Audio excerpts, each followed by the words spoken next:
Say you are listening to Wrestling with Savage, the best podcast in the history of podcasts. Pedigree, 1, 2, 3, project, you live as a champ. A last ride straight to hell, a tombstone, a choke slam. Here to give it to you raw. This is Wrestling with Savage, smackdown. Hold the title, this is Wrestling with Savage. Why? Because they are the best tag team in the world today! Woo! George. Wrestling with Savage. George, I think George just tried his resume for Tony Khan. I don't know. Up for George, huh? With Savage! Of course.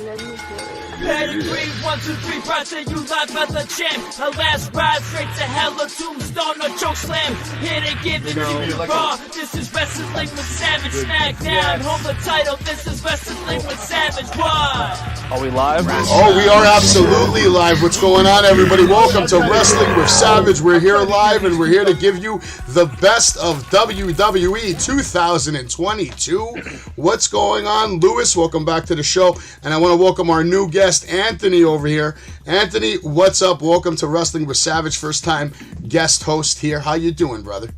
I'm doing amazing. Thank you for having me. I'm excited to talk some wrestling with some new faces. We got to meet a little bit at Icons, so I'm excited to chop it up with you guys. Icons was a pretty good show, man. I mean, that shit had me like, I'm good for like the rest of the year, I think. I don't think I need to go to another show. I got everything on my system that night. Yeah. Like, lost my voice a little bit by the end of the night, too. Good show. Yeah, I was like, who's this guy that kind of looks like Bill DeMont screaming with, what's his name? Who are you screaming with? I was screaming with everybody. Oh, my God. It was right by us, though. Matt Cardona told me to go. Jake Hager. Oh, yeah, that promo. Yeah. I had to let it out because I really like that hat. I'm sure you like that hat. I think everybody should like that hat. That's the best hat in pro wrestling today. Am I wrong for saying that? It's considering I don't think there's many hats to compare it to. I think I'll give you the best hat in professional wrestling. Okay. Wow, I see Anthony's a tough sell, but it's all right. We got plenty of time to sell him on that hat. Lewis, what's going on, brother? Did you see the Monday Night Raw show tonight that we're going to get into in a little bit? Yeah. No, it was fun. I like recapping, so. Okay. For me, it wasn't fun. It was a hard fucking watch because I've seen it all before, but I'm doing my job. I was here to break it down for you and tell you. But before I do that, I want to go over a little page that I have open right now. This is Anthony Blackwell Jr.'s page on YouTube. He's at 369 subscribers. He's been doing this thing for quite some time. He's got a lot of different cool content, and from what I've been hearing from his personal pages over the last couple of weeks is he's going to get back into making gaming clips, gaming reviews, movie reviews, horror reviews, and of course pro wrestling content. So if you're watching this show and you sub to me, do me a favor, go over to his page and give him a sub right now. Let's get him up to 375, 380 by the end of the fucking night, and I'm sure we can do that by the end of the week, if not tonight, but we'll try our best. And while you're there, once you're done, make sure you go over to my stupid website, wrestlingwithsavage.com. Yes, I have a website. You can get all my links there, but most importantly, the Discord link. Hit up the Discord. Come join in the conversation. Let us know what you think about any wrestling promotion or any of the shows that you watch here live on Wrestling with Savage. All right, so enough about promotions and spamming. Let's get right into 2022, right, man? A lot went down in 2022. Anthony, what was your favorite moment of 2022? Man, I'm gonna kind of group things together, but I like the returns, man. Okay. I like the people who didn't have an opportunity to maybe showcase themselves, fell to the wayside with Vince, kind of ruined the NXT 2.0 pushes a lot of them got, and just kind of the rebirth of a lot of talent in 2022. Ending the year with one of the guys who I'm super high on. I know off camera we were talking about really good experiences of meeting people at meet and greets and bad experiences. And one of my best experiences was Jonah, or how we know him, Bronson Reed. Okay. What a sweetheart that guy is. And I'm so happy he has a job again. And I'm very excited that he's working with The Miz, regardless of what everybody else is thinking. If you get into the company, it's good and company. You want to come in at a mid card level and still have a lot of attention and have a fun storyline to build yourself, always team yourself with The Miz because you can't go wrong. It's funny you're bringing up Bronson Reed because I watched that, return, and number one, it was very impressive. That one-legged splash that he did, just the ability to be able to do that, it takes so much skill that people can't even understand. People in incredible shape can't even do what he did, let alone what he's doing, and he's going to have a big 2023. It'll probably be the most financial successful year of his career, and hopefully maybe get a title around that waist.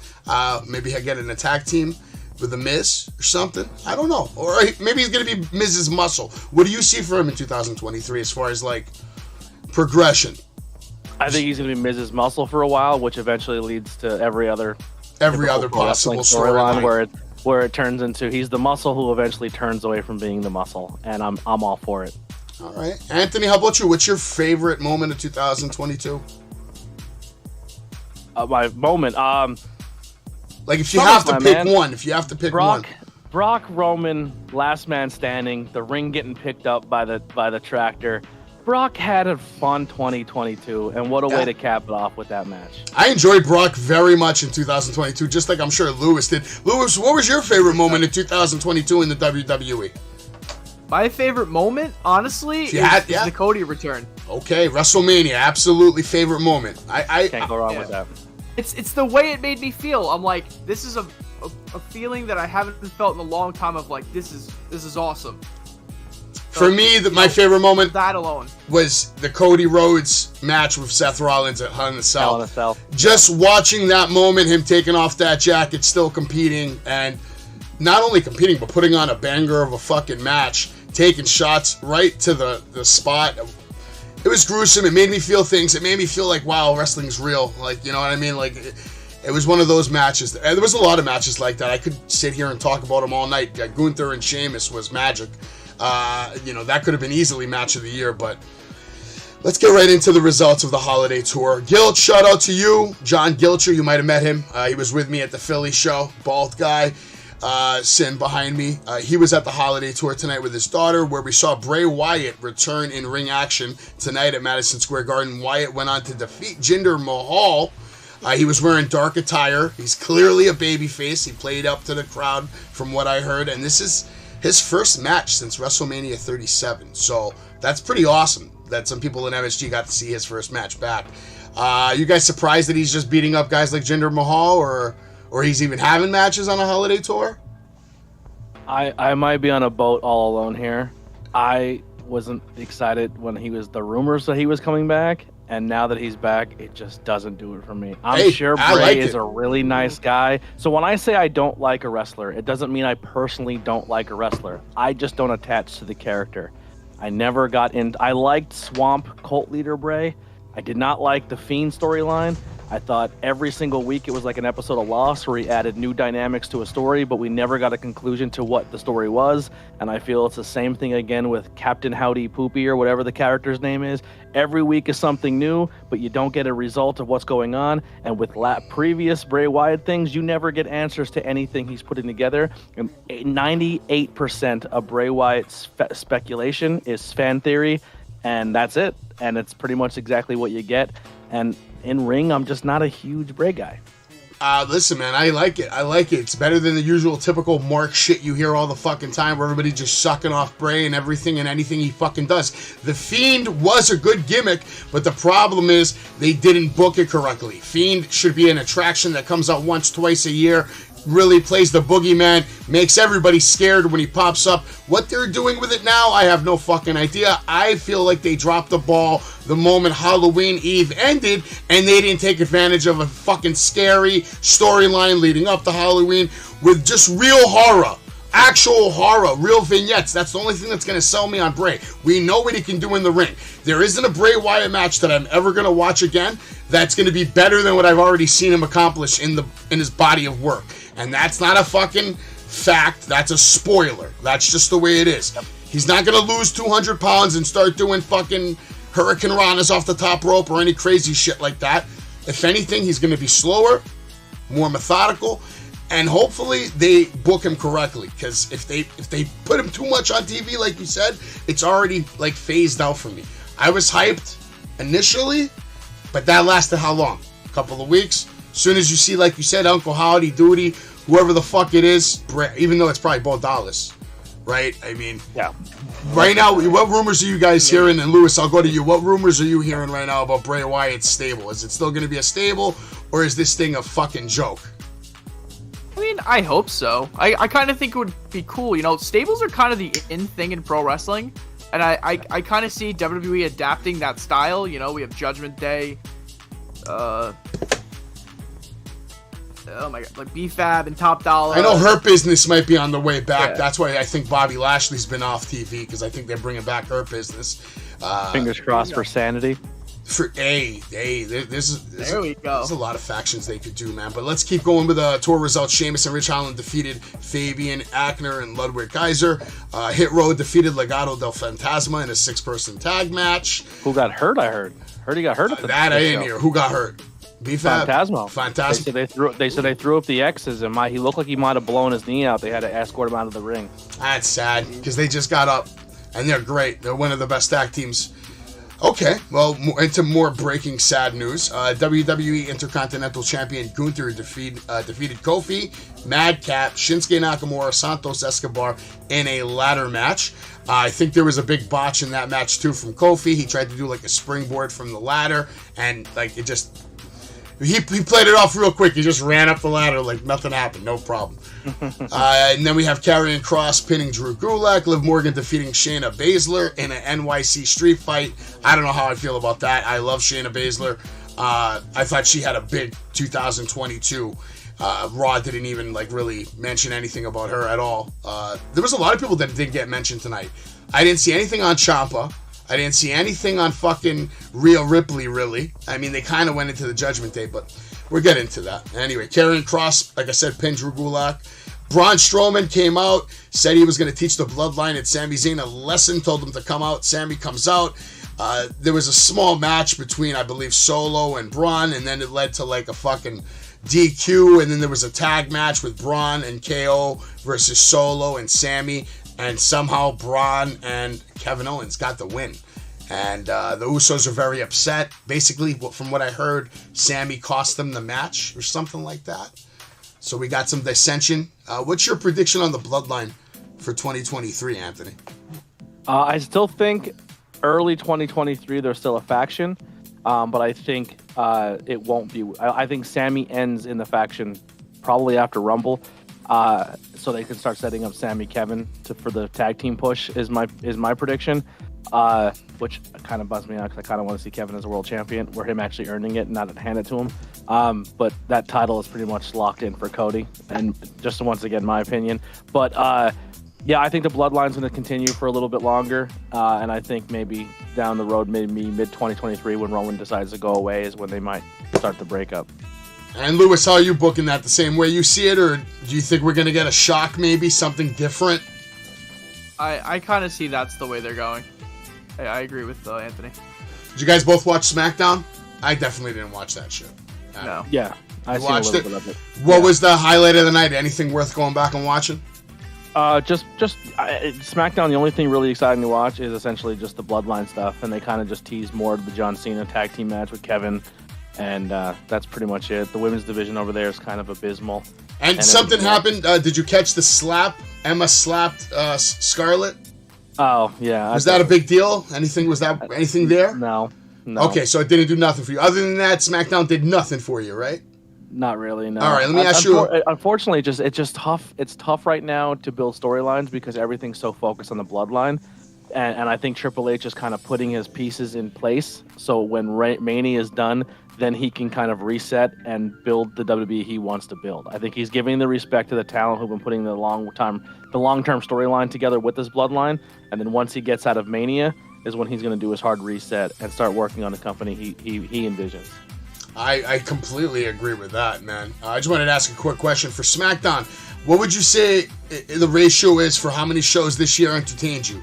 50%, 80%, 20%? Like the whole year, if you had to really round it off.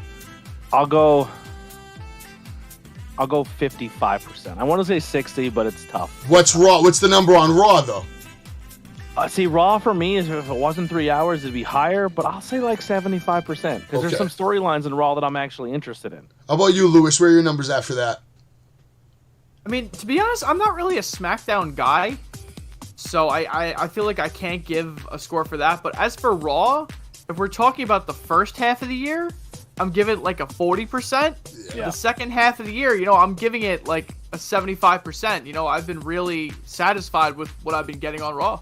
Yeah, that's why I chose WWE as the promotion of the year. 6 months ago, I would have told you it was AEW, but I felt like they shit the bed in a lot of different categories. Ooh, then WWE just comes in out of nowhere. Vince steps down. Triple H is the man.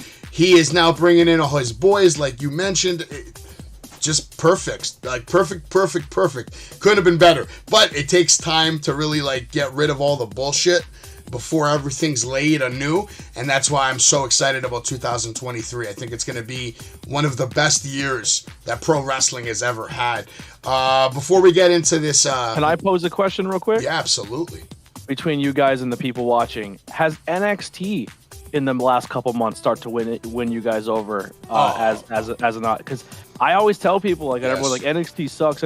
It's like, I don't think it's as... I mean, listen, I like campy, corny stuff, and that was NXT 2.0 straight up, and I didn't mind it. NXT 2.0 for me was like watching an independent company, and you're like, okay, these are brand new people, you have no idea, you're not invested in them, and there's really nothing in there to invest in right now.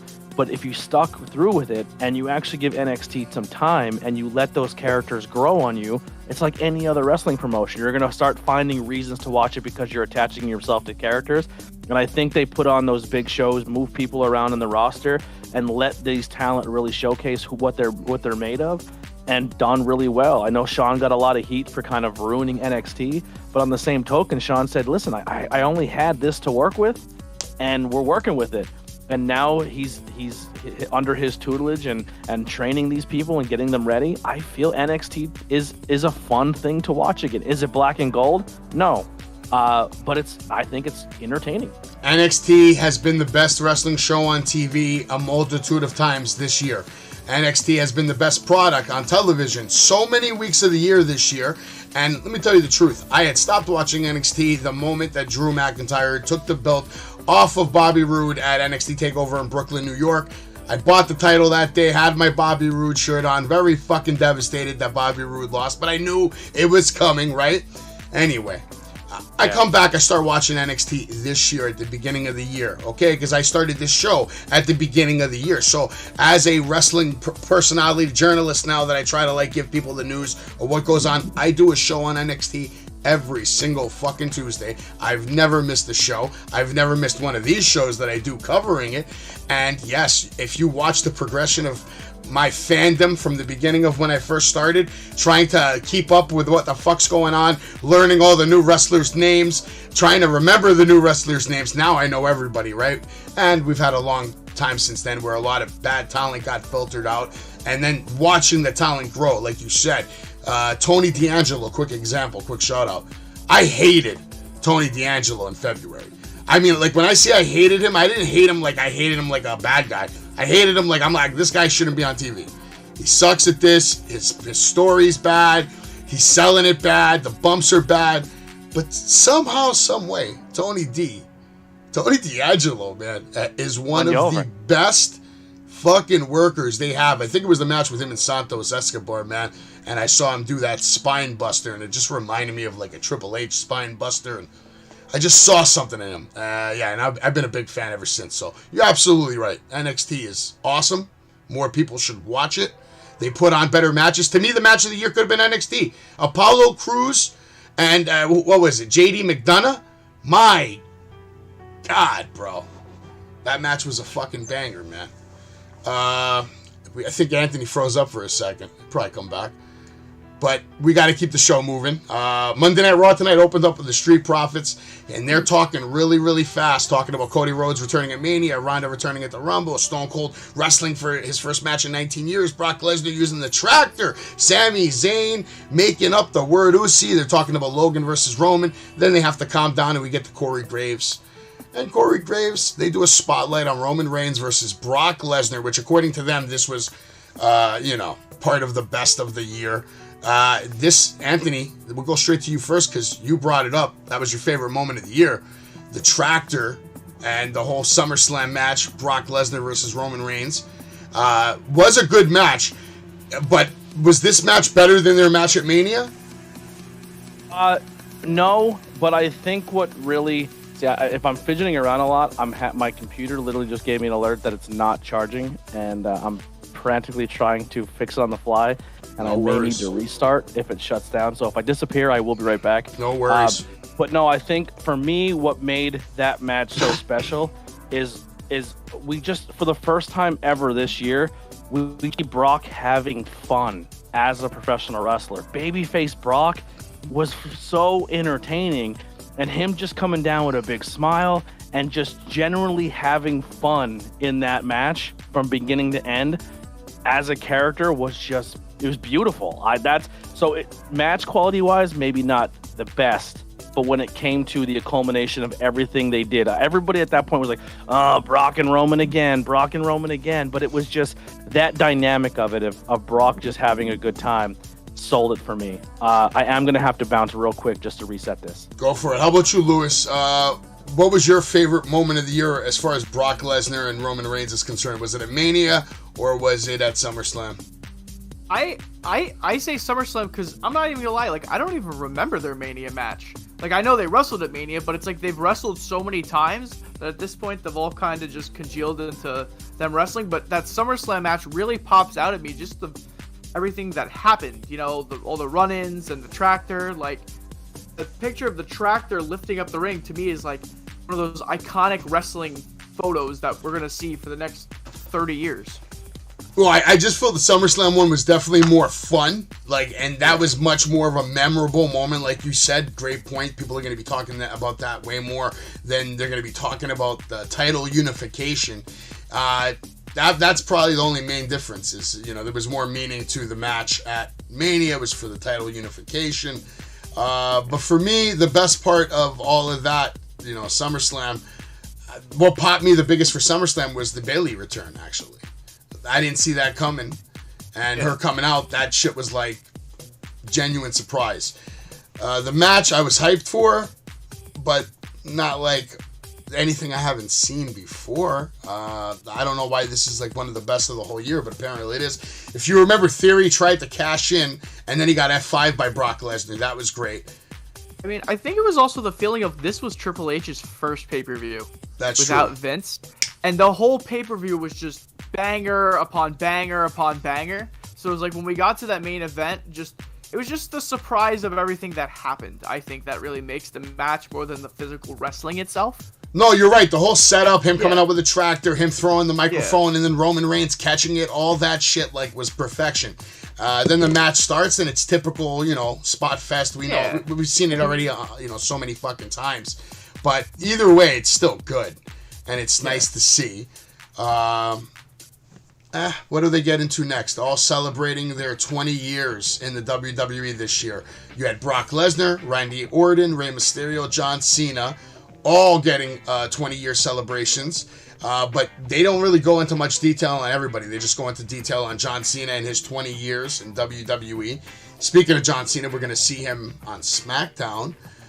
You're expecting him to win the match, right? I mean, he has to. It's Yeah, he has to. Yeah. With the Usos losing lately, the way they've been losing, I wouldn't imagine it going any other way at this point. It's going to be like, maybe, Sami Zayn does his thing, he'll cost him somehow or whatever, but it's John Cena. He's going to go over regardless. I think so. Yeah, I don't think there's a question there. John Cena coming back after, when was the last time he actually wrestled? I know he didn't wrestle at all this year.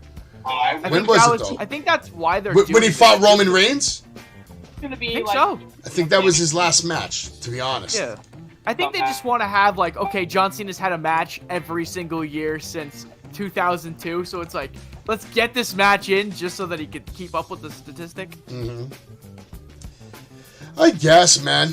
Let me ask you this, though. Out of everybody there, right, that they're all celebrating all these years and years and years and years, who's had the best career? Brock Lesnar, Randy Orton, Rey Mysterio, or John Cena? And let's not talk about who made the most money. Who actually had, the most memorable body of work as a professional wrestler? Brock Lesnar, Randy Orton, Rey Mysterio, or John Cena? I think it's John Cena. Because you got to really look at it. He was the top guy the longest out of all of them. He was consistent. You know, obviously he made the most money, but he also, you know, kids loved him, and he's a cultural icon now. You know, like Brock Lesnar, like you know him for wrestling, you know him from the UFC. Randy's like, okay, Randy's like, you know, a household name in wrestling, but everyone knows who John Cena is. So I think out of the four, I mean, is he the best wrestler? No, but I think he's the most memorable out of the four of them. Okay. How about you? Me? Yeah, absolutely, Anthony. Did you hear that? I apologize. No worries. Did you hear the last question? So I've been hearing everything. Yeah. Who do you got on that? It's Cena. I think there's a gap, right? So there's definitely that gap, and I think the ruthless aggression era, it's Cena all day long. But maybe this newer generation, maybe where people would say the Roman generation, it is tough to say it's been Roman's generation because it's been Brock's. He comes and goes when he pleases, but every time he walks in the door, he gets extreme heel heat because he does that whole "I only wrestle when I want to" gimmick, and people bought into that. On his way out, he put over Drew. Unfortunately, Drew hit a pandemic, didn't get the payoff we deserved. Then he comes back, does the same thing again, puts over Roman. Like every time he walks in, he's passing the torch to somebody else. So it's tough to say. I think the late 2000s, 2020s, I think it's been Brock's year, but I think overall as a career, it's been Cena. Okay. 16-time world champion, tough to... Absolutely, 16-time world champion in the PG era that nobody fucking gives a shit about except fucking John Cena fans. Now listen, I love John Cena. He's earned my respect and arguably the greatest wrestler of all time. You can argue with that with me. Anybody Entertainer. can. Entertainer, wrestler, it don't matter, man. Anybody can argue it. Just like they can argue about Randy Orton. Anybody can argue about Randy Orton. Yeah. Anybody can argue about Rey Mysterio, and absolutely anyone on this planet in their right mind can argue about Brock Lesnar, which is what I'm about to do. Brock Lesnar came back, kicked the shit out of Hulk Hogan, kicked the shit out of The Rock, kicked the shit out of Kurt Angle, kicked the shit out of the whole fucking locker room. Shut your mouth. A game comes out, SmackDown, one of the best fucking wrestling games ever made after No Mercy. Brock Lesnar was the new Attitude Era before there was a fucking new Attitude Era in Nat Cardona. And know this, Brock Lesnar had banger matches at Mania. He's main evented Mania almost as much as Cena, if not more at this fucking point. Because in the modern era, Brock's name, like you said, all over WrestleMania. And let's not mention this, like Michael Jordan, my man retired, went to a different sport, but unlike Michael fucking Jordan, he didn't dominate baseball, but Brock Lesnar dominated the UFC. And that alone discredits any other fucking human being in that locker room. Because not only did he go dominate the UFC in fucking dominant fashion against men that he never even fought or trained for, he just went in there as Brock Lesnar, the man that his father made him take ice baths when he was 16 years old after his wrestling matches. Because that's the kind of father you need if you want to become a Brock Lesnar. And when you hear Paul Heyman say the name Brock Lesnar, he's not telling you that because it's a joke. He's telling you that because the man that is walking in the ring right now is without a question, without shadow, no doubt, the baddest man in the room at the moment. No one's getting in the ring and doing anything to Brock Lesnar if he doesn't want you to. Not even the Big Show, not Mark Henry, and men have tried. Kurt Angle has tried. What Cain Velasquez? Who? Come on now. Is he on the roster? What's he doing? He's currently incarcerated. All right, so, he's still in there. So you're talking about a guy. You're talking about. Right, all right, he made bail, but he obviously can't get into any trouble. So you're talking about a guy who can't even fight Brock. Yeah. Well, here's a question. Except we kind of in pose Mexico this. in AAA. Yeah, they'll let anybody back. I'll let that one go right there. So yeah, so will the independent scene in America, obviously too. I love Brock, man. He's had a good year, man. I love Brock. It's fun. He's been he's fun. Someone who's very grown on me. So we had this kind of talk. We had this talk on another show I do called Bad Booking, where we do weekly, kind of like a recap of what happened the week. But we talked about the Mount Rushmore, and I know people hate the Mount Rushmore talk, right? It comes up all the time. There's nothing you can do about it. When it comes to the Mount Rushmore talk, put your bias aside. Put away your favorites. Let's talk just straight wrestling business, kayfabe. I'll give it to you right now. You want it? You want my Mount Rushmore? Yeah. Okay, the crevice that Mount Rushmore is built on, that's a combo of Andre the Giant and Vince McMahon. Now, on top of that, you have 4 wrestlers, and only 4. Okay, only 4. Yeah. That is Ric Flair, that is Hulk Hogan, that is Stone Cold Steve Austin, and that is Triple H. Okay. One of them I will. So here would Triple H is close to being replaced by Jericho, though, mind you. So I will say this: if I'm going just WWE, I take Flair off because I feel Flair is more of a WCW NWA guy than he was a WWE guy. So I'll give you Hogan, even though I'm not a Hogan guy. I'll give you Stone Cold. I'll give you. Now here's where it gets weird. The next person I put on, I think, is John Cena. Right? I think John Cena makes the Mount Rushmore of his accomplishments in the business. The 4th one is tough. I want to be biased and put my boy Sean on there. You said retired, came back, had 2 Hall of Fame careers. People say Taker, right? Taker can go on that Mount Rushmore. Randy Orton can go on there. Triple H can go on there. But he kind of slipped on my Mount Rushmore just kind of going back and thinking of his career. It might be Lesnar. Lesnar did everything. Lesnar is literally everything you said. UFC champion, spectacle. He is Andre the Giant. Better than Andre the Giant. Nobody sells more a really seats. Tall, strong, big dude. Where Brock is just he doesn't look like any other human on the planet, and he's so bigger, faster, stronger than anyone you could ever imagine. He eclipses, in my opinion. He's our modern day Andre the Giant. Yeah, that's actually a great statement, man. I remember being a kid, 16 years old, at Madison Square Garden, and I was going to my seats, and as you're walking through the escalators, they have these doors with like little whole glass windows. You can't get in there. They're like, the hallways. And Brock Lesnar and Paul Heyman are just standing there. And Brock's doing his fucking thing, man. And he had just gotten the tattoos. And I remember, I'm like, isn't that the same guy I saw in the dark match a couple of years ago or a year ago or whatever it was? And I saw him. He had no tattoos. And he walks out, F5, pin, over. And I look at my friend David, who comes on this show sometimes. You see that fucking human right there we just saw? That guy's your next champ, man. Look at this guy. Yep. Bro, he, like you said, unlike any other human walking the planet. And you know what's scary?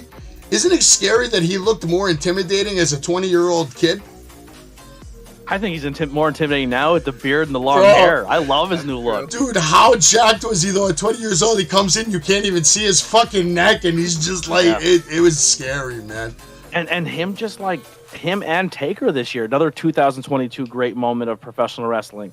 Taker finally putting the gloves down and the hat down, and literally just now kind of telling the stories we've always wanted to hear of Taker. He never gave his side of the story of a lot of things in the wrestling business because he was so in character. So we got a lot of really legendary stories now told from Taker's point of view, which is great. I love that this year. And Brock, every time Brock shows up on Pat McAfee, when he that Pat McAfee interview, amazing. If you watch that Pat McAfee interview and don't become a bigger Brock fan, there's something wrong. No, I saw it. Yeah, that was great. Especially the one with him and Vince too was fucking great. Yeah. They're all good. We're seeing WWE let down their guard and become more public image, where before everything was like, no, we can't talk about any of this. Oh, I think that's. And they're embracing it. They're embracing it. They're embracing it. You know what I mean? A good sign for WWE. There's money to make there because all that shit's content. The wrestling fans love fucking content. We were just talking about this the other day. What would you think of this concept, right? You know how Vince or, the powers that be, they want to ban wrestlers from doing Twitch or OnlyFans or, I hate it. I hate that. All right. I hate that, but that's not my question. What if they said, all right, fuck having competition. Why don't we make our own exclusive service where the fan can now pay whatever it is, $9.99 a month, and you're going to get exclusive content of, let's say, AJ Styles. There's going to be a camera that follows him around literally 20 hours a day. You can watch his channel anytime you want. Anytime he plays Twitch or video games, you can watch it. Or if they have adult content, OnlyFans, whatever the fuck. It's all through WWE's fucking portal. And they're the power. Would you pay two questions. Would you pay $9.99 to see a certain superstar? 24-hour access? And who would that superstar be? I would, but then in the back of my mind would be like, man, the superstar would make more money if they just did it themselves. This is where I get into the WWE independent contractor, and I hate to say it, they need a union. because they're like that. This is where it's like. But you're hey, forgetting something though. Hold on, you're forgetting something though. The people that would make more money doing it by themselves, there's only one reason they're even at this point where they make money doing it by themselves, and that's because of the platform WWE gave them. So as an employer-employee situation, let me ask you this question. You agree with wrestlers who come to work after signing a contract stating, I work here, you are my boss, this is a television production, and we have scripts. And I will follow the fucking scripts and do my fucking job as an entertainer. Now, when such person, I'm not going to name names, says, oh, I don't like that script, I'm not doing it. I'm leaving. How do you feel about that? Yeah. At the end of the day, if they hire you to play a role in a movie, you can turn it down, but then it goes to the next person in line, and you may not be asked to do it again. But I do agree with going in there and playing the character. But I also agree that I think because they don't have health insurance, because they don't have other things that, and they always get thrown, well, you're an independent contractor and we can dump you on your ass at any point in time. I do think they should be able to make an outside income. Now, some people have medical, but you have to earn that shit. Yes. If you come in on this, the solo contract right off the jump, you don't have shit. You get paid per appearance. You get, whatever the fuck royalties if they make a shirt or a toy off you. And that's about it. Then you're on your own. Everything is, on your own. And it helps your company if they get over outside in public too. Like people be like, yo, I really like that person. I didn't know they were a wrestler. Like they're entertaining game streamers. You know why they do that, right? Because they're terrified. They're terrified of giving anyone the ability to maybe become a fucking star like The Rock again. Yep. They go out of their way now to make sure that either A, they 100% own your ass, so that way when you do leave them, they're making money off everything you ever do. Peacemaker. Vince gets a piece of the Peacemaker. I hope you know that. They're not letting you become anything. That's why Sasha, I'm not a fan of it. They didn't go crazy for it. But you can't knock them, though. You know why you can't knock them? Because we're talking about a company that's had 5 decades of experience with a lot of scumbag people who say things, they handshake, and then they turn their back on them or they hold them hostage after a show and this and that. Hogan, Warrior, you can name them all. They've all done it. Nails. They've all done it. There's somebody else who likes to do that on the independent scene, but I won't say a name. I know we're kind of affiliated with you guys on a different show. It's supposed to be best of 22, and we're going to get back to it, but the problem is best of 22 is only like half the year. The other half was shit. If you want to get real about it, the first year of this fucking whole experience of Wrestling with Savage, go back and watch my fucking shows. I'm shitting on Monday Night Raw like every fucking Monday for like 3 months in a row. Yeah. Like, what am I watching? Tough sledding. Oh my god. And then AEW was so hot, and then their storyline fucking hit the tank, hit the ground. So what was the best shit? Like, if you had to rank the top 5 things you saw on Raw this year, what are they? Go to Anthony and then Lewis. Go to Lewis first. I need a little time to think. I'm thinking. Yeah, no. All right, so let's finish this little wrap-up that they gave us, and then we'll just continue the conversation, all right? They said the biggest comeback of the year was Stone Cold versus Kevin Owens at WrestleMania 38. A great fucking moment. Great moment. They bring up the inner jackass, Johnny Knoxville versus Sami Zayn. Love that. Sami Zayn reacts, basically saying, why would you even show this? Management told me they wouldn't be showing this footage of me trapped in a giant mouse trap. I'm not mad. I'm just disappointed. It's the holidays, and you can't talk about the best of 22 without talking about the bloodline. He's not wrong, Anthony. Yeah. He's not wrong. Actually, here's a match. Let's talk about Logan Paul and Roman Reigns. I was saving that for the end because I thought that was the best of 2022. The banger. Almost. As far as WWE goes, that was the match of the year besides Cody and Seth. Besides Cody and Seth, that was the match of the year. It really was. You find me a kid who's wrestled 3 times that had anything remotely close to that as far as performance and scale and pressure and wow. Yeah. Well, here's the thing too. TV. Well, this is what annoys me about kind of WWE as well. We don't want you to go out and make yourself bigger than us. But if there's somebody out there who makes himself bigger than us, we want to bring him in and they're going to take your spot. Yes. You know what I mean? It's kind of It's like a win-win. Got a good match out of him. Yeah, and he took it seriously, and that's the biggest thing. The guy came in and took himself seriously. which is everything you want. Can I give you my biggest disappointment of WWE this year? Sure. How do you go to and make yourself have a WrestleMania style show in Glasgow or in the whatever the hell they were? Clash at the Castle? The Clash at the Castle. Wales. Yeah. You build Drew McIntyre up to be this superhero and don't give him the title in his home country. Yeah, but then how much stronger does that make Roman Reigns look to the kids? I know, but it's such a if you're gonna separate the titles at any point this year, in all not fairness, have to wait till Rumble, that was the time to do it. In all fairness, Drew got the shittiest luck out of anybody in that company. Yeah. Okay, the fact that his Mania moment, he was supposed to be defeating Brock Lesnar and in front of nobody. I can't even imagine what that felt like.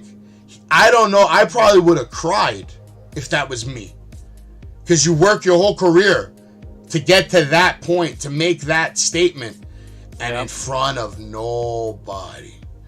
Yep. You got to give him props. And then for them to give it back to you, essentially in your home turf, in front of all your people, have you come out to your old music. Literally every promo package is about how he's coming home, and this is his backyard, and he loses.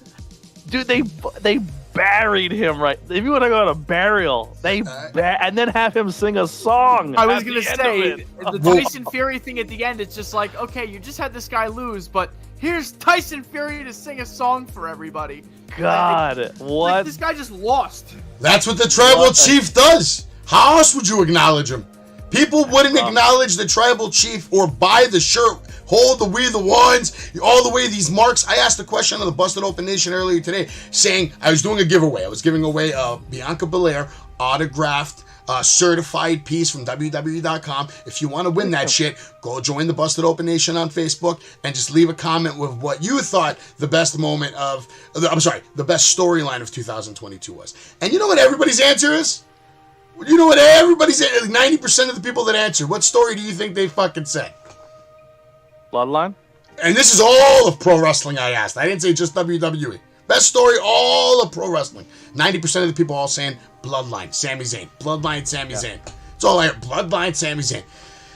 And I have to disagree with everybody. For me, that wasn't the best story of all of professional wrestling, because it's after a while, it's cliche, it's boring, it's the same thing over and over. It's this guy trying to make people pop on live TV and break character, which I'm not a fan of. I've never been a fan of that. Yeah, it was fun to see that one time, but seeing him continue to try to do it, and it was leaned on a little bit. Yeah. It's I'm done with it. I don't care. I don't care. I just don't. I think they're kind of just stretching it out. Like, we know we're gonna get it after the Rumble. They're probably gonna do something. So it's like, I think they're at this point. It's like, all right, we're going to break them up. We just need this extra month, so they're kind of just giving us this, and it's like, okay, here's the payoff now.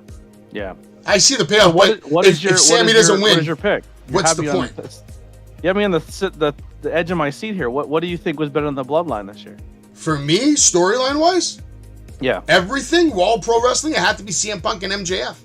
The initial whole story, the initial first few matches, the MJF just crying and pretending to be nice and faking it, choking CM Punk with a fucking chain, hanging him off the fucking thing, calling himself the devil, acting like a piece of shit, being a piece of shit, and then still ends up with a championship belt over his shoulder. And the possibility that we still may get that match. Because Punk hasn't really left the company yet, has he? No, I think they found a way to kiss, make up, and they're going to make business. Yes. I think the FTR thing of them teasing the internet about leaving is a work, and I think you're going to get Punk and FTR versus the Elite. Oh wow, I'm with it. I like that too. I like that. But here's where I will disagree with the Punk MJF storyline, and I'll even throw Mox in there because it was like a weird threesome. Boy, that was like a really, really good, like. You go over your girlfriend's house in middle school, you know what I mean? And you're both trying to figure things out, and she's getting you right to the edge. And then someone comes home and you have to walk home with blue balls. That's literally the MJ. Because all the shit that happened, we never got that payoff. It was just like, everything was there. But that's why I give it the story of the year, because it made me care. Like, I was so upset over that, like, with the media scrum. Like, I gave that media scrum an award for the most savage moment of the year. And I don't know if you agree with that, but to me, there's nothing more savage than going off on your boss and 3 people that are probably standing 100 feet behind you. It's just it's another good moment where you knew it was legit and it was a legit injury. And the exit promo was so good, but maybe the entrance wasn't as good coming back. It was still great, but it sucks that they kind of didn't make it a surprise and did it on a Monday Night Raw. Bianca Belair and Becky Lynch's promo after SummerSlam. Yeah, I remember that. When she looked at her and says, "Becky, you are the man." One of the best for me. Oh my God, she's coming back babyface. Like, you're just like, please can we give her something now to give her back in a couple months? Like, did you see the one with Ronda Rousey and Natty when Natty came out with a stroller and like was talking nasty shit to Ronda? Like, they cut like a nasty segment. That was one of the best segments I saw on TV this year. And Ronda said about her making weird incest porn with her sister. Oh, that great! Oh, it was great.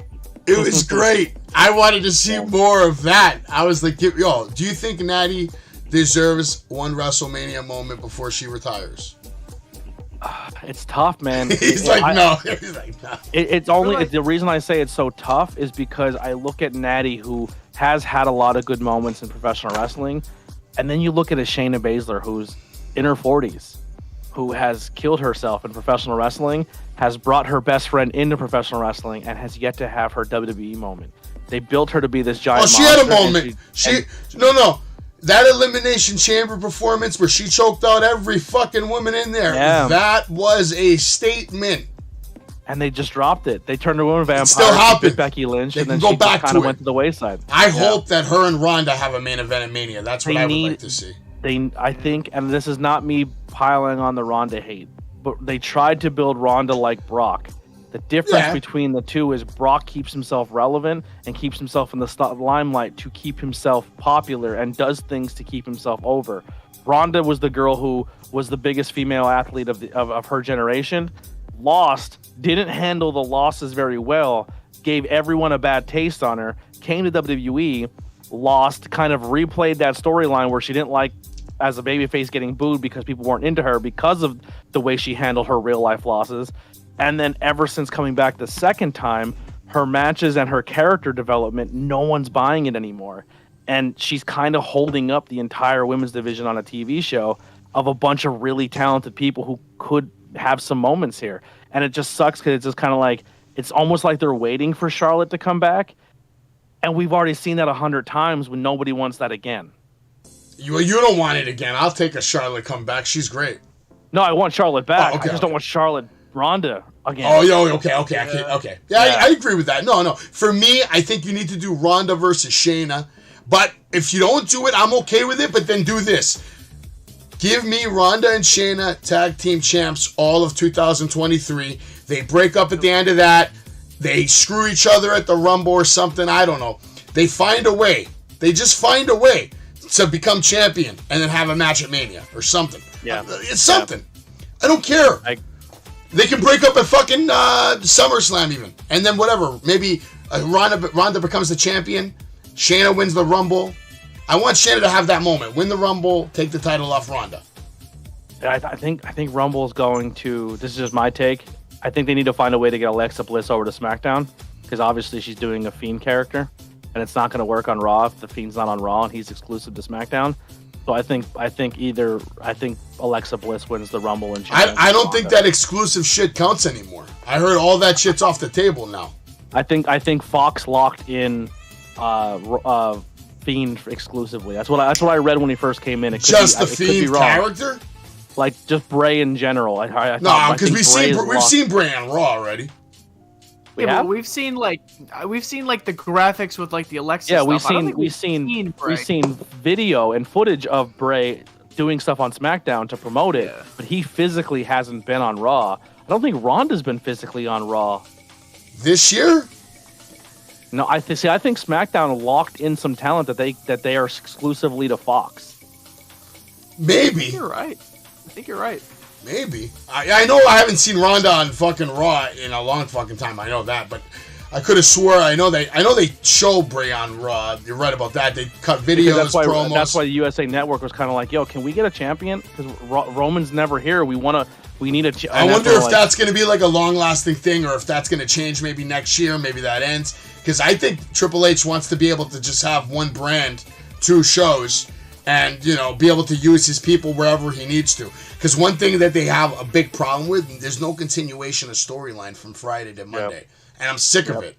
That's why you don't have. It's so hard to care about something when every Monday it's something new, instead of continuing.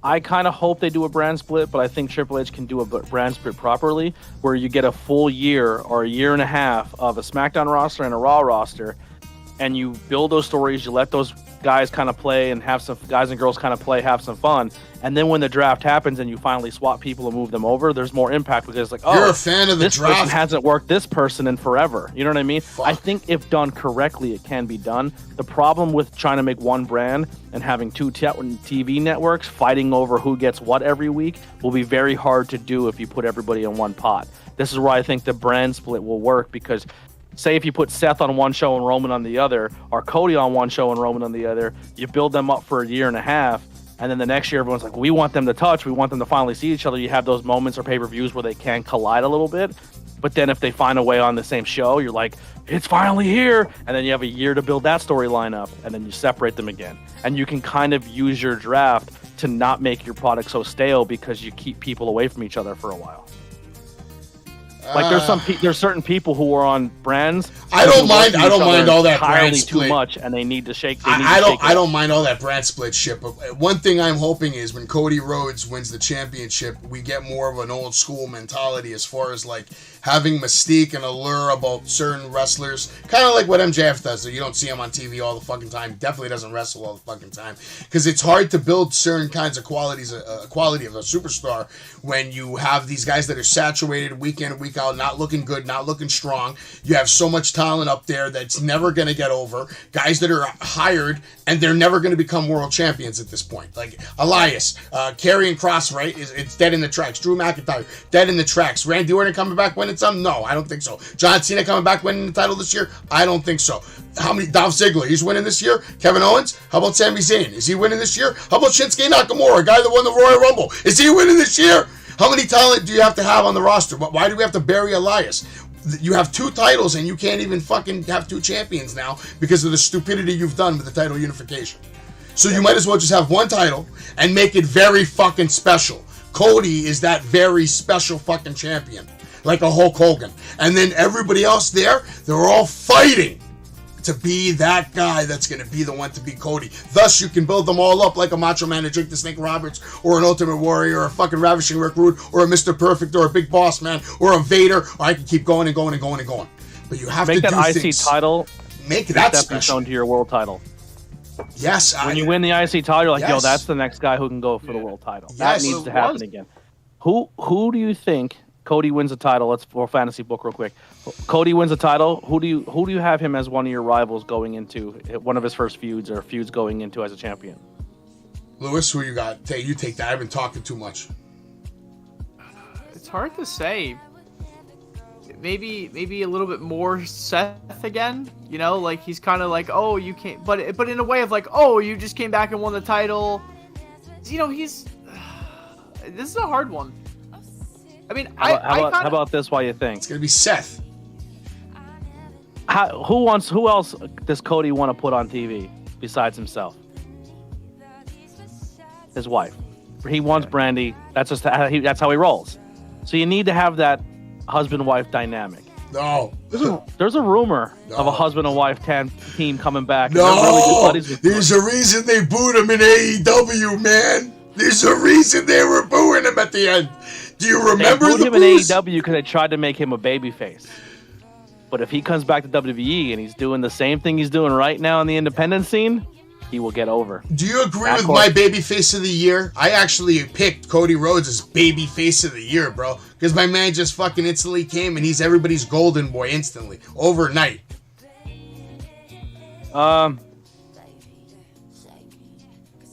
Yeah. The only other person I think is probably is more of a babyface, but he's not. Cody's your quintessential babyface. I just bumped the light. Now I'll just turn into the Fiend. Technical difficulties are live. That happens. That's what happens when you don't have producers and people helping you have your sets and shit. I wish I had a fucking producer. Yeah, same. But yeah, like I said, Cody's your quintessential babyface, the guy who comes from behind and wins. Not my favorite type of wrestler babyface, just to be honest. I love Cody. That character is tough for me to grab because Hogan's been throwing down my face, and I just didn't like Hogan when I was a kid. I just don't like that style of babyface. But the only other person that can be considered in that mix is Moxley. Okay. Just completely over. He's a babyface. But he's not your golden face babyface, but he's definitely a babyface. Well, to just maybe you have a little more love for Cody instead of comparing him to Hogan. You know, Hogan wasn't the son of a plumber. Very true. You know what I mean? So Cody is a real second generation star who was treated badly in his prior run here. Wasn't appreciated for what he could do in the ring. His last run in WWE, he was one of the most physically gifted men in the ring.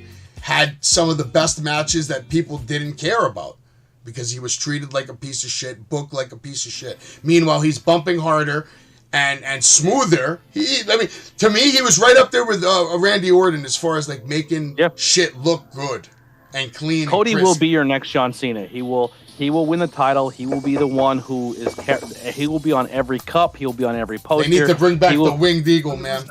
He will be doing. Oh, please, God! Please. They will. He will be. He will be out there doing Make-A-Wishes as much as he possibly can. I can see that. He's going to be that guy for the company for a very. He also looks Hollywood, bro. And did you see how jacked he is now?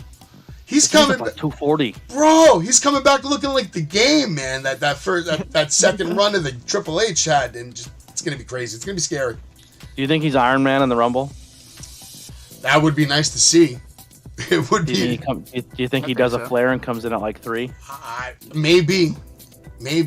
Why not? A little birdie told me Seth Rollins is taking one of the titles off Roman Reigns before Mania. It'd be interesting.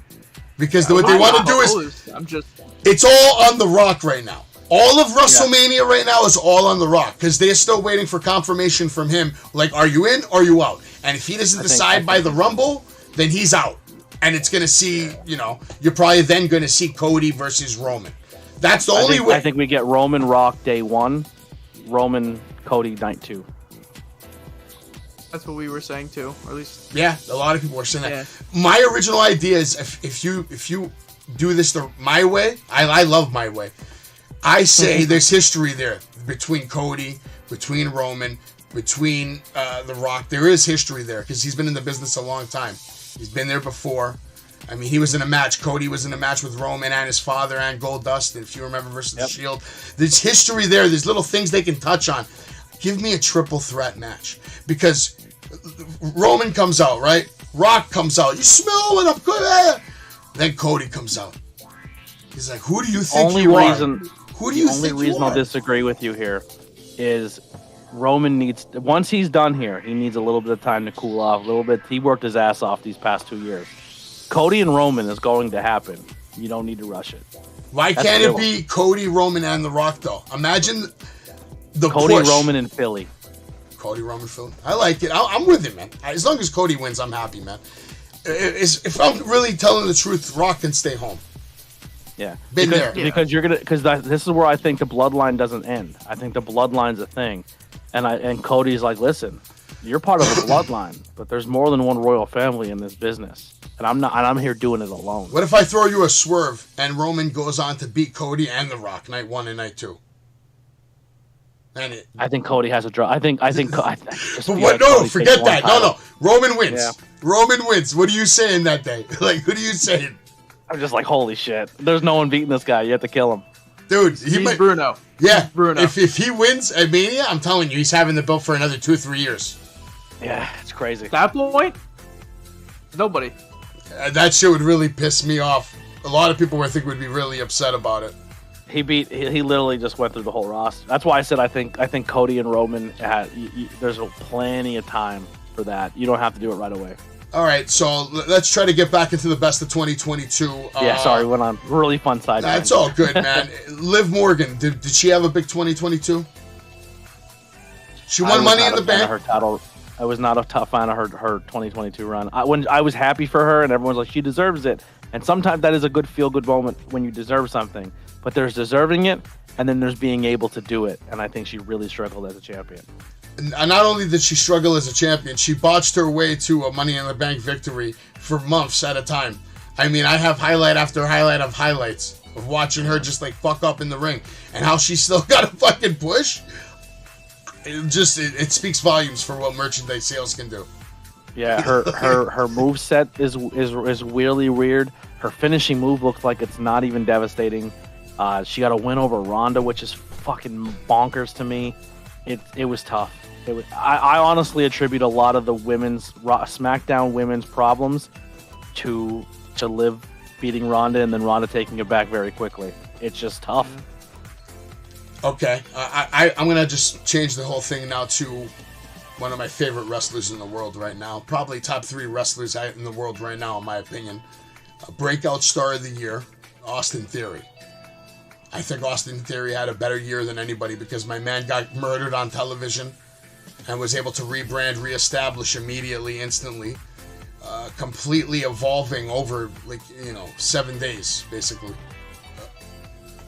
It was I was at the Raw in Wilkes-Barre, Pennsylvania, when we were just sitting there. We're like, all right, there's going to be 2 U.S. Open Challenge matches, and then we get Finn and AJ, and I'm like, yo, we're going to get a triple threat between Finn, AJ, and Seth Rollins on Monday Night Raw, and we don't get it. And then another Open Challenge happens, and nothing again. And then they end the show with then Bobby challenging for the Open Challenge. And Austin Theory tries to cash in on a match that he could have entered himself in for free twice. Then to get squashed and lose his cash. And I was like, they just made him the stupidest guy in the company. It was a horrible booking, and he cut a good promo and saved it. You know what I mean? Because it was, as soon as Bobby Lashley, and no hate to Bobby Lashley, but as soon as Bobby Lashley beat up Mustafa Ali and he said, I'm on my way down, Seth, I looked at my buddy, I said, you want to beat traffic? And we nudged each other and we started heading toward the door. Speaking of Mustafa Ali, Lewis, how many more times can you watch Bobby Lashley versus Mustafa Ali this year before you lose your mind? I think at this point, they hate Ali so much that they'll just keep having him just get squashed. I mean, obviously, I've seen it like a bunch of times, but it's just like, let's just keep squashing Mustafa as much as possible. Yep. Yeah, I love Theory's work on the mic against Ali this year. He just fucking murdered him, buried him alive, and then in the ring buried him alive. And I just like how he's been coming out assassinating people now, different mindset, destroyed Dolph Ziggler. He is the reincarnation of Randy Orton, Legend Killer. And 100%. I want to see it. I'm here for it. I think he has a big future, and I'm going to say it right here, right now. Definitely world champ material. I don't know if he's going to get the run, but eventually, yeah. My breakout star this year. Who's your breakout for WWE? Is he rebranded himself. He went back to what everybody wanted him to be. He went back from heel to that tweener status. He had probably one of the coolest WrestleMania moments that we're going to have in a while. Kevin Owens, man. He's one of the most protected guys in the company since returning back to his old ways. The only time he's been pinned in the ring is by Roman in Elimination Chamber. Everything else, he has absolutely dominated and won and beat a lot of big guys. The guy's being rewarded for not leaving. He's one of those guys that he doesn't even need a title to stay relevant. I love Kevin. He doesn't need a title. He's my favorite in the company. I know what he can do on the mic if there was no filter. I know what he could do on the mic if he went to AEW. But it's okay. The fact that he can play it down and still be entertaining and be funny, be himself, and sell merch, kick ass. He had a match with Stone Cold. WrestleMania. He's killing it. He's fucking killing it. That's like a dream, everybody. That's something Punk wanted. That's, I could name 1,000 guys that would want that. They would trade their whole career to have what Kevin Owens had this year. Yep. So, yeah, for a personal wrestler, I think he probably had the best personal moment. When he came back with that duct tape shirt and the whole arena and he showed out with that old look and the Fight Owens fight shorts, everyone's like, he's back, baby. And he's just been on a tear since. I'm just going to say, it doesn't matter who had a championship at Mania, man. Nobody went home after Mania weekend happier than Kevin Owens. I promise you that. 100%. How big of a pop? Could have died. Yeah. How big of a pop is the arena gonna get when we get the the old Sammy music back.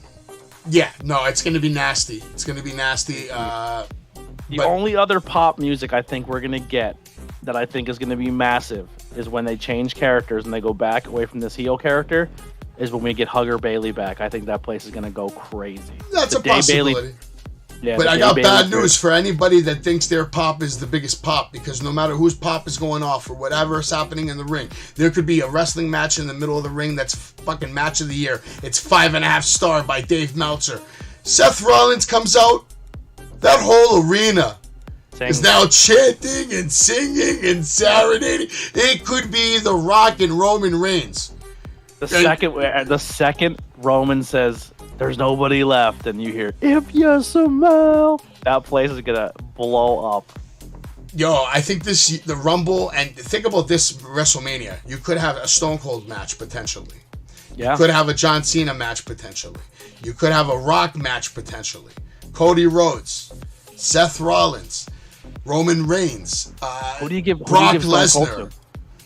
Me, I'm a mark, so I want to see Stone Cold versus John Cena just because it's generation versus generation. Attitude Era versus PG Era. Like, there's so many ways. I go John Cena, Austin Theory. Yeah, no, that's my second one, for sure. And the only reason I say this is because I listen to a lot of podcasts, and I always feel that people put a little Easter eggs in their podcast sometimes. And I think there's one thing that always kind of haunts Stone Cold of not doing the right thing and not giving that guy his opportunity, and I think he regrets not having that match. I think we get Stone Cold Lesnar at one point in time. Before it's all said and done, I think that match happens. That's money match. It doesn't matter if that happens. I mean, obviously, who wouldn't want to see that? Happens. It might. Call me crazy, but I think it happens. You're not wrong. Listen, they're both in the realm of reality at this point. Yep. They were probably in the conversation. And they both talked about it on the podcast. They were like, and then they did. But like, who wins? On TikTok when they're like, "What match would you always want back?" He goes, Lesnar. Who wins the match? Stone Cold versus Brock Lesnar. Who's winning the match? Has to be Austin. It has to be Austin. Count out there on the concourse. It's tough, dude. This guy ended the Undertaker. Like he has to beat. Yeah, but he shouldn't have ended the Undertaker. That was a shit decision. But I think Austin's the type of guy though that he goes out on his back here. He's like, okay, I came in and fought the Beast, and then they get up, they do a handshake. That goes against everything Stone Cold has ever said in his career. I think he beats them. I think they get up. I think they hug it out. I think they crack some beers and they leave. It would get a pop for sure. I mean, people would lose their shit. I want that match. I know we'll never get it, but AJ and if you ask me, I still want to see Triple H versus The Rock one day at WrestleMania. I don't think that's ever going to happen ever again, but I mean, the money match right now is Triple H Cody.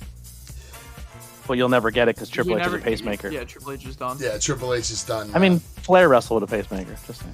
Yeah, but that was in somebody's fucking sportatorium or something. Yeah. And then he bragged, "I passed out 4 times during it." Like, you shouldn't say that. You shouldn't say that. And I don't know if I think I want to actually retire. I got to give a shout out also to Sheamus this year. I thought this was one of Sheamus's best career years. That match with him and Gunther gave me goosebumps. I felt every chop and every shot, and it just, two huge men just fucking beating the shit out of each other. What's better than that? That's pro wrestling, man. It looked like I was watching pro wrestling from the 80s, watching that match. That's how I felt. We had a lot of other shit. Johnny Knoxville this year versus Sami Zayn. Mm-hmm. A lot of people were having fun with that. I think that's kind of what they saw Sammy. They're like, oh man, this guy's funny. So let's make him be funny with the main storyline. Sammy's a goat, man. Anything you give him, he'll get done. Yeah. I think Sammy. But here's my question: does Sammy become the champion, or are we just? No. Comedy characters do not become world champions. Never, right? No shot. Not never. It happened a few times. Mick Foley got world champion a couple times as a comedy character. but it's just not very common. Mankind deserved the championship, though. I agree. Mick Foley, for what he did and what he put his body through for this company, deserved a world title. I'm good friends with Foley. I've met him more than once. I even hired him. He is a bucket list for me of a person I want to meet. You never met him? Really? Never met him. I have his phone number. You want me to call him? So I live right by Knoebels, and my dream is that I'm at Knoebels the same day he is. Okay. I purposely, if I know I'm going to Knoebels, will wear a Mick Foley shirt because that's my dream, is to see him at Knoebels. Well, I got good news for you. I have a friend who's trying to book a show next year, and he wants Mick Foley to come out and do a whole little shtick. So if that happens, I don't own any title Foley. belts. Yeah, I don't own any title belts. I want a Winged Eagle, obviously. I want the Shawn Michaels signature series. I think it's awesome. Oh, this is a great list. I want to hear your list. What are the 10 belts you would buy in order? So this is my top 3. I want the Shawn signature series.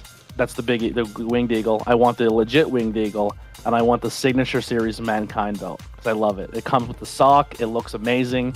That Mick Foley in my top 5 professional wrestlers of all time. It goes for me. Shawn's in in no particular order. Shawn's in there. Kurt's in there. Jericho's in there. Mick Foley's in there, and it's my 5th one always. You want to know who my 5th favorite wrestler of all time is? Who's that? Rob Van Dam. Rob Van Dam's the first professional wrestler who retweeted me on Twitter, and I had a markup. I was at a PPW show before I was a commentator there, and it was Rob Van Dam versus Rhino, and Katie Forbes was ringside. And I tweeted, 2 ECW legends battle out at PPW. And I didn't see a second of the match because all I can keep staring at was Katie Forbes. And they both retweeted it and liked it. It's true, though. Yeah. It's damn true. Yeah, I had some good views over there at the front row at that Philly show. That's for fucking sure. I didn't stay for the wrestling because I got there at 10 in the morning and I have a 3-hour drive to get there. Nice. And I was beat. And then after the show, I was like, there's no way I can watch this wrestling. Feel bad for me because I was there all day and I drove home at like fucking 2-3 in the morning after eating another cheesesteak. It was good. That's tough. That's a tough. I have a drive once a month to Rio Grande, New Jersey. And we get there about 12 in the afternoon. By the time I get home, it's like 4 or 5 in the morning.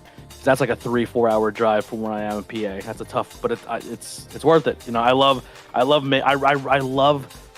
the fact that I was a guy sitting in my kitchen talking wrestling, and now I'm invited to be like a color commentator at these promotions in New York, Jersey, Pennsylvania. I get to meet people I've been watching on TV as a kid. It's. You want to talk about a good 2022? Your boy had one because I've literally been living my dream this whole year. Yeah. I'm trying to get back in the game as either a manager. That's manager. That's what I want to do, to be honest with you. So I have to stop being a pussy and go do the 3-month training. I've wrestled. I was terrified at first, but I love it. I wrestled for 4 years, from the age of 13 to 17, and I had over 50 pro wrestling matches, if you want to call them, getting paid anywhere from $5 to no dollars. Pro wrestling. Yeah. Good times. Good fucking times. But that's awesome that you did commentary, brother. Yeah, I'm doing commentary for like 5 or maybe 6 or 7 different promotions. So do you know all the wrestlers beforehand, or has there ever been a situation where they have to change the card and then like you don't know who the fuck's in the ring? There's tons of times where I walk into a show and I don't know anybody on it. Yeah. So do you have anything in front of you to kind of help, or are you just fucking winging that shit? What I do is I walk around and I try to get as much information off people as I can. So I was trained from commentary. His name is Pete DeLong. He's from the Pennsylvania scene. He's amazing. He's unbelievable, and he's taught me so much. So when I work with him and sometimes I do commentary, maybe it's not the right thing to do, but I fluctuate between play-by-play and color because that's kind of what we do. He's the play-by-play guy, but we don't stay in that lane. We kind of fluctuate. If I'm saying something in a match, I'm trying to get a story over, and someone lands a move, I'll call the move so I don't have to stop talking and hopefully he picks it up. And we flow it almost like a podcast or a live stream where if you're talking, just take what's happening and then kick it back to him. Almost like you're playing volleyball. You know what I mean? And instead of following that straight guidelines, and I think it flows a lot better. Just recently, towards the end of the year, I started toying more with heel commentary. I really love it, but then at the end of the show, I have to go to the talent and certain people like, hey, listen, when you listen back, I legit don't hate you. I just went a little hard in the paint. You know what I mean? I want to tell you one thing. When you get a chance and you have free time and you're bored, I did play-by-play commentary on Forbidden Door, on SummerSlam, and the SummerSlam one was fantastic. 4 hours, whatever the fuck it was, straight up, by myself, solo, color, play-by-play commentary. All right? The SummerSlam one, you should watch my genuine reaction to Bayley coming back. Okay? Awesome. Like, it was good. I could definitely color commentate, but I want to be a manager, man. Is that what you want to do? You want to just straight up be a color commentator? Like, you want to be a commentator for AEW? Or cool for me. Anywhere. Is that your end goal? Like, your dream? Or you just try, like... If, honestly, AEW, WWE, obviously, is where you'd want to land. It'd be a dream come true. Honestly, I would love to work GCW. Okay. Because I can kind of be free and I can kind of curse and be a little crazy, you know what I mean? Be a little more lax. Yeah. That would be a fun thing to do. I tried when they were doing the settlement series. I would drive every Tuesday. I drove to H2O from Pennsylvania and I went up to Brett and I said, "Hey man, you told anyone who wants to come here and get a match and see what we can do. I'm here for commentary." I never got that opportunity, but he knew who I was by the end of it. You know what I mean? Maybe I was annoying, I don't know, but I shot my shot, you know? And the only reason I couldn't make the last two is because I had car problems, and it crushed me. Because I felt like I was making ground. Like I felt like maybe I was earning a little bit of respect. I don't know. Well, next year's a new year. You can always go fucking back and bother him again, man. Yep. The other one I would love to get an opportunity for, because I really love this promotion. I've made friends with a lot of people in this promotion. And I never really, I worked in Binghamton, New York, but I never really worked in like the city. I've never been in New York City, by the way. But I would love dream promotion. I would love to work for House of Glory. Ooh. I'm a big House of Glory fan. Great roster, great people. I became really good friends with Evander James. I became really good friends with Matt Tequila. I became good friends with Ben Rutten, Rembrandt, Cosmic. Love main event, big main event fans. I've been following them for the past 4 years. Great. Yeah, just it's a great promotion. I love what they put out there. That's awesome, man. No, it's nice to see somebody else have passion for wrestling. Lewis, how about you? How you asked me before, real quick. I'm sorry. Yeah, so what I do when I go to a show is I walk around and I go up to I get the card, I find out where everyone's at, and then I go up to people and like, "Hey, what's your backstory? Where did you train? What are some things I can put you over on?" I don't ask finishing moves because I'm not great at move names yet, or putting them out and getting them on the fly. So I more or less work on the character building stuff. So I kind of go around and just get information like, "Hey, where have you wrestled before? Have you held titles other places?" Like things I can put you over to make you seem like you're more legitimate while you're in there. And I just go around and take notes of everybody. That's what Pete trained me. I got to work in a company in Pennsylvania that the last 3 or 4 events they had, it was under the watchful eye of Kevin Kelly. And then Kevin Kelly ended up buying the company. And now, so the only problem is they're not putting the money into production and commentary for the first couple shows, but he said he really did like my work, which is dope, because when Kevin Kelly says he likes your work, that's really cool. So yeah, I had a lot of cool opportunities and work in a lot of different places, and it was fun, man. That's what's up, man. Now you got to put in the work. That's all it's about, man.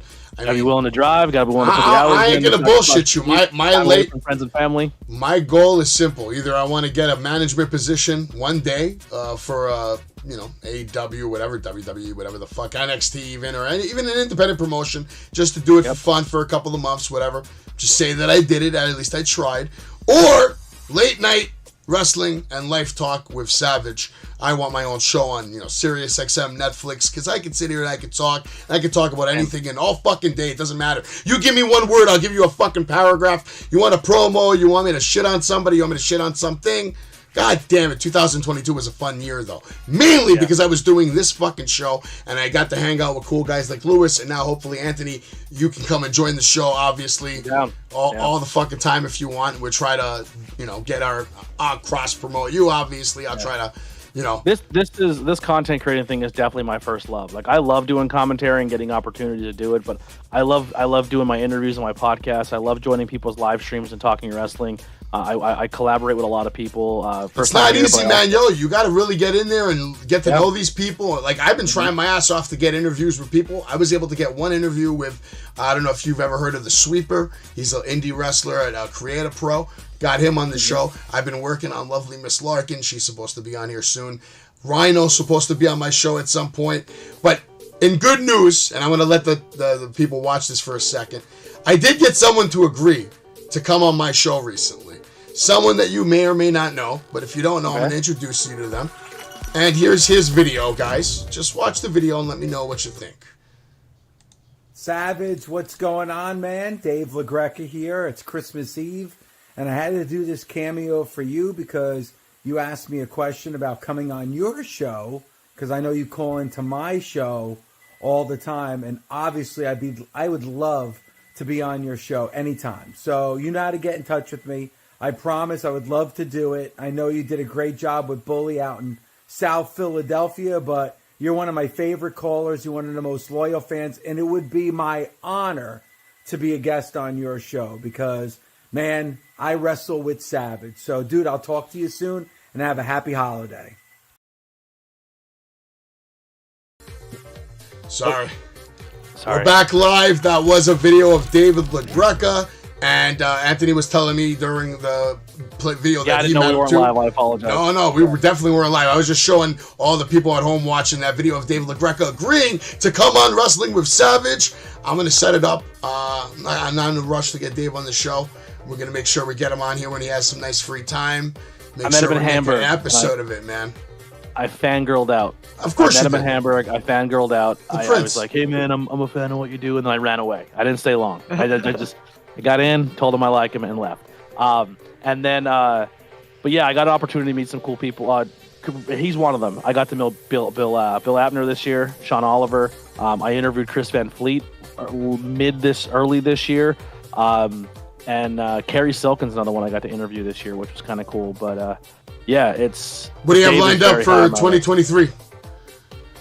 2023. There's a few people who said they would do it, but I'm not gonna put their names out because anything can happen. Yeah. A person who I'd recommend to you that I think is a very fun interview, had a really good 2022, and just someone I think that should get their name out there more. Leo Sparrow. Reach out to that kid. I can reach out to him easy. I see him all the time. Just recently graduated Creator Pro. He was under Max Caster's first class of helping training people. Very good kid. Love him to death. I work with him a lot. But he's someone who's always trying to get himself out there. He was on wrestling podcast on Barstool, and I believe Dave had him on as like a little spotlight for like the independent scene at one point. Yeah. Nah, Dave's cool like that. Dave will give everybody shout outs. But I got Leo Sparrow on my friends list on Facebook. I talk to him sometimes.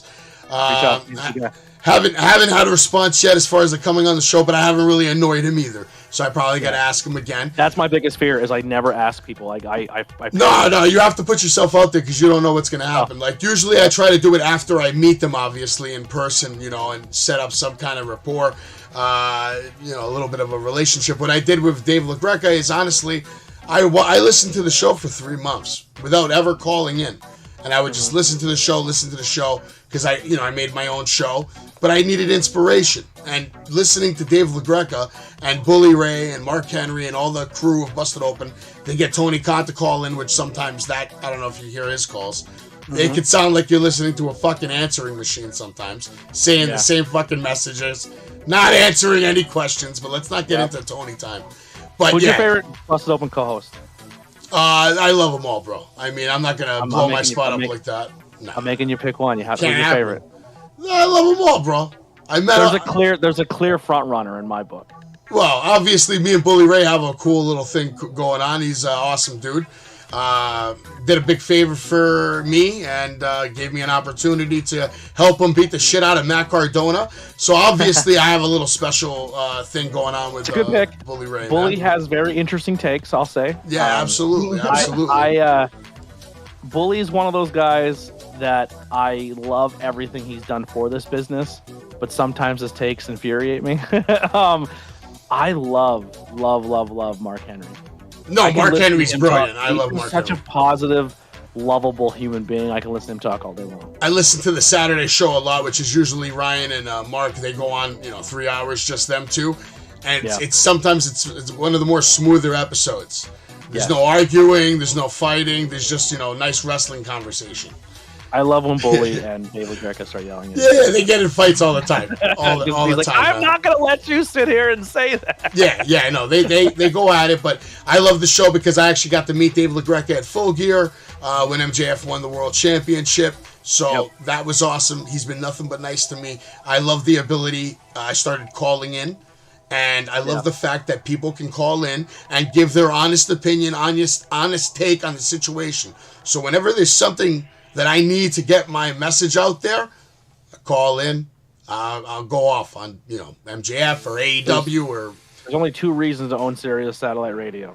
Number 1, if you're a wrestling fan, is Busted Open, and number 2 is Howard Stern. Everything else. Yeah. I don't even listen to the music anymore. That's the main reason why I was so happy with the show. Is because, if you ever drive to work and you listen to normal radio, it's terrible. I love talk radio. I love it. I've been listening to Howard Stern since I'm like 11 years old. That's why I miss K-Rock. If you remember K-Rock back in the day, Howard Stern on every fucking morning for free. People don't even know how good they had it. Yep. How about you, Lewis? Do you even remember Howard Stern? Lewis is a little younger than us, I think. Or are you? Because Jack said you were 38 now. Yeah, well, Jack says a lot of things. How old are you? But I'm 23. Okay. How old do you think I am? Late 30s? Okay. You're 36. I just turned 36 this month. Nice. I just turned 39, man, so I'm the old man in this room.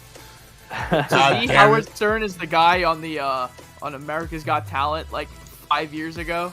Yeah. Like, that's how I know Howard Stern, not That's from crazy.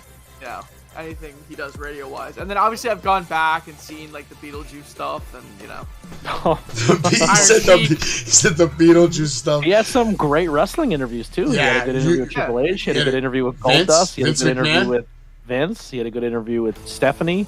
Kurt Angle. Everybody. He had everybody on there, bro. There's nobody that has anybody that's worth a shit. Was John on the Cena Howard Stern that he show. likes chunkier girls on Howard Stern, if I'm not mistaken. Yeah, it's true. Didn't he ruin Canyon's career on Howard Stern too? Possibly. It's kind of crazy that Howard Stern hasn't had like a WWE WrestleMania moment. That you think of now that I think about it. You can never get him out of the house. That's the problem. Yeah. And WrestleMania runs too late, and he's in bed by then. That's true. But he's making a lot of money right now. A lot of success off Sirius XM. But yeah, bro, there's a lot of opportunities out there, man. There's a lot of different platforms, and wrestling is so hot right now. It's only getting hotter. It's only getting bigger. It's only getting more fans. There's going to be a need for more content and content creators and just people that can talk wrestling. I feel, in my opinion, I can host one of the best late-night wrestling talk shows in the fucking world, and that's what I want to do. And maybe you can help me along the way. Maybe you can help me fucking host it. I don't know. Who knows what's going to happen in 2035? But I know it's going to take work if you want to make that dream happen. Dave LaGreca didn't turn Busted Open into Busted Open on day 1 or day 500. It took 13 years of hard work, making connections, putting in the fucking hours, and then here we are today. #1 sports show on Sirius XM, a wrestling show. How crazy is that? It's not even a contest. Yeah, it's insane. Unbelievable, man. Lewis, don't you have an event coming up? Are you going to be going to this event that we just bought tickets for Matt Cardona? Tell us about this event that Jack's doing. Let me get the... You should already fucking know. What kind of employee are you? Alright, so guys, expect the unexpected live from Ridgefield Park, New Jersey. Lightning in a bottle. Lightning in a bottle. There we go. Lightning in a bottle. We're doing an afternoon 3 p.m. show, February 26th. Already announced Matt Cardona. And guys, the name matches the product. We give you the superstars, we don't give you the matches, and we give you a bunch of surprises. And we're not a jabroni fed. If it's a surprise, it's a real surprise that you guys won't be expecting. Okay. And that's a Sunday, right? That's a Sunday. 3 p.m. Ridgefield Park, New Jersey. As of right now, I'm not booked. Maybe your boy will make a drive out there. Come hang out with you. Maybe hit up. I got some front row tickets already. Gilch has one, and Anthony has one. Good. So we will be there. We'll all hang out. Yeah. I'll definitely be there. So absolutely. I'm probably gonna drive Jack there. Who's doing commentary on that shit? It's one of So. Are you guys streaming it? Yeah, we're on the IWTV. Yo, let me and this guy commentate. On IWTV. Let me and this guy commentate it. Tell Jack. I don't make I don't make the. Well, it's all Ryan struggles from okay. ICW. It's all struggles. So if you can convince struggles. All right, send me struggles info later. Yo, Anthony, I'll see if I can fucking get me and you a gig on that Sunday. That'd be fun. It's on IWTV. I actually was just offered a commentary job in a company in Jersey. I don't want to put them on blast in case it doesn't happen. Do it, man. It might. Well, at Icons, they offered me to come down that Sunday to do a show because they didn't have a color person. Nice. Color commentary person. And I couldn't make it that day. So hopefully the opportunity still stands. They said they need them. But CZW is one that... wow. They're making a comeback. Yeah. I know a lot of people on their roster. And I'm a huge Deshaun Pratt guy. Griffin McCoy's amazing. Matt the Hammer Quay. Ian Bush is on that roster. I don't know if he's full-time or if he was just there for that show, but Lindsay Dorado's a guy I got to work with a little bit. He's a sweetheart. But another company I want to put over real fast. Do you guys listen on IWTV? Go check out High Tension Wrestling. I'll be doing some cool stuff with them. They were the ones, after Chikara shut down, they started doing Camp Leapfrog. Okay. And they actually announced their first show back, I believe, in March. It will coincide with Battlegrounds. So what's going to happen is the con's going to be at one time, and then between the con and the show at Battlegrounds, they're going to do a show like 2 blocks away in Philly. So if you want to see 2 shows I had fun at the Philly show, so I'm definitely coming back to the next Philly show. But High Tension Wrestling. Yeah, High Tension Wrestling. Check them out. They have a lot of cool things. They do a lot of fun things, and hopefully Camp Leapfrog comes back as well. But I have some plans to do some cool stuff with them in the future. Everybody make sure you go check out High Tension Wrestling. I will do that myself after this show ends, for sure. This is Wrestling with Savage. This was the best of WWE 2022. And let's just end the show real quick. Give me your top 5 superstars in WWE 2022. Lewis, you go first right now, on the spot. Top 5 superstars of 2022. In no order. Seth, Cody, Roman. Yeah. Drew.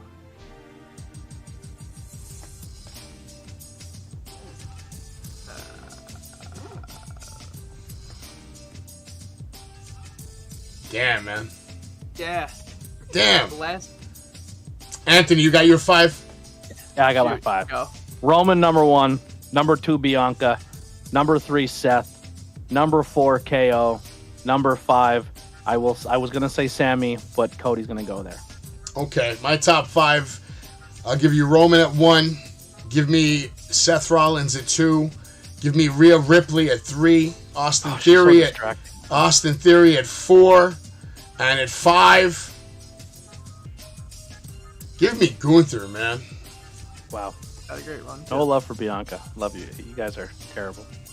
Yo, listen, no. Bianca calls her spots too much. I'm tired of it. I'm tired of seeing her go like that. I'm sick of it. If I see it, oh my God. She's great, though. Very athletic, awesome champion. She can cut a promo. No hate against Bianca. She had one of the biggest years. She had a WrestleMania moment. My favorite moment, I don't get to go to a lot of live wrestling shows when it's like main company stuff, just because every dime I make at a wrestling show, every dime I make in my personal life, besides going to Bill's, is going to make my channel and my equipment and making this what I do better. But so I don't get a chance to do cool things and buy cool wrestling swag and stuff like that. But when I got an opportunity to go to wrestling because someone gave me free tickets, when Bianca's music hits, the representation that she stands for when it comes to young girls of color, people of color, bro, there was like 4 or 5 girls in our area that were under the age of 11 and under. And for them to be, and they were all like young girls under the age of 11, and her music hit, and their look in their eye was exactly how I looked when I seen a Macho Man, or when I seen a, you know, that at that caliber, you know what I mean? Like the people who showed me representation growing up. And it made me love Bianca even more, because it was like, look at that. Like she's ushering in her championship run, an entire new generation of wrestling fans. I'll give you that, man. There's a reason why she's the champion, and it's because she has a lot of fans who love her, support her. They buy her toys, her tea. I mean, I'm not going to lie. I go to the WWE shows sometimes. When I do, you see the Bianca shirts. You see when them. people hate on WWE and say, "Oh, it's too kiddie, it's too much for the kids," and then you see a moment like that, you're like, you got to get over it. You know what I mean? You have to lower your expectations a little bit and kind of be that adult who watches a Disney movie once in a while, so these young kids can have a good time too. Because at one point in time, that was us. It's 100%. It's all made for fucking kids. The problem is we're still kids. It's no big deal. It's okay. Yep. It's not a bad problem to have, man. I mean, you see all the toys I have over here. I just finished dressing up Cody Rhodes over there. Put the winged eagle on him. The only thing I'm collecting right now, have you seen those WWE Superstar ones exclusive to Walmart? Oh yeah, I have a whole section over here. Yeah, they're so good. They're my favorite action figure line ever. I've been trying to buy them all. I'm missing Shawn Michaels, Mankind, Razor Ramon, and I think Diesel. Right? They have Diesel I have too. Diesel. Yeah, those are the ones I'm missing. I have everything We had them all else. in the store at one point, and the one guy came and was Bought them all. I'm starting this whole thing. Yeah. Every single Bro, my Do you brother-in-law. sell figures? Yeah, He sells. They sell everything, bro. I'm trying to get rid of almost my entire AEW collection, so maybe I'll bring them up to you. Well, we'll talk after. Yeah. You're better off selling them trying on to sell- Facebook Marketplace. Then I have to meet people in weird parking Nah, lots. offer shipping. That's where we get them. Offer shipping. That's it. Yeah. You want to sell all your shit? What do you got? I have a bunch. Why you want to There's sell only a them? hand for equipment, so I can get my cameras and stuff that I want to make my podcast a thing. Okay. Okay. I want to be able to travel. Like right now, I have a GoPro, but it's an older model, and I want to get the newer one and have a few accessories that help the GoPro in situations to last all day long. So what? You would have a wireless mic, or I have 3 wireless mics. I could do up to 8 people mic'd up wirelessly with my Rode setup. okay? What's the bet? Like, how much is that going to run? Like, let's say somebody that wants to get started with that kind of setup. Ooh, the wireless mic system to get so the one I use is called the Row Wireless. It's a transmitter and 2 microphones. I think they're like $300 or $400, but I will tell you right now, they're the best money you can buy. You buy them, you buy the little attachments for a thing. You don't even need to put it to your camera. You can record straight from your phone if you really wanted to, but you have that good quality where you can talk and then just layer it back in and editing later. I really, really recommend them. I think they sound amazing. Well, this guy knows his shit, and he wants to sell his AEW figure. So if anybody out there wants to buy an entire AEW fucking set of toys I have hit him up, make a deal. Shop exclusives except Sheeta and the new MJF. So I'm just putting it out. Nobody bought Cheetah. Yo, let's get. Yo, you know what you do? Nobody You bought send me a screenshot of all your toys later too, so we can blast that on the. I actually have a lot of wrestling groups. They'll send you the money. They'll send you PayPal. They'll send you whatever, Venmo. Yeah, I got people that would buy all that shit from you for sure. Appreciate it. Absolutely, and if not me, this guy definitely. He knows all the hardcore guys. But thank you so much for joining me for this show. My 5, I gave it. We all gave it. WWE. We'll find out what's gonna happen tomorrow. NXT should be live tomorrow, right, boys?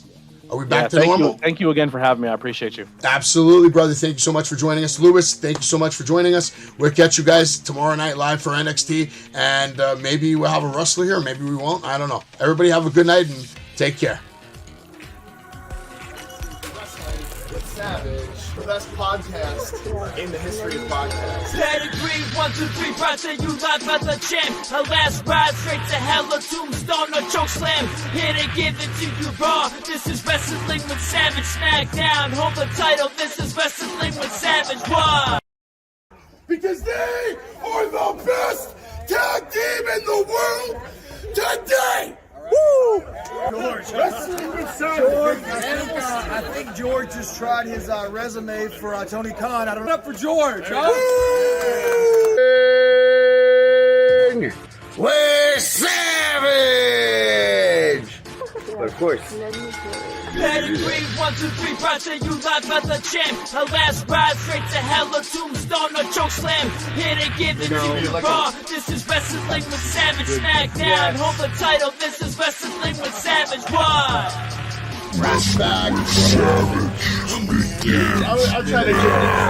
I'm trying to give these two W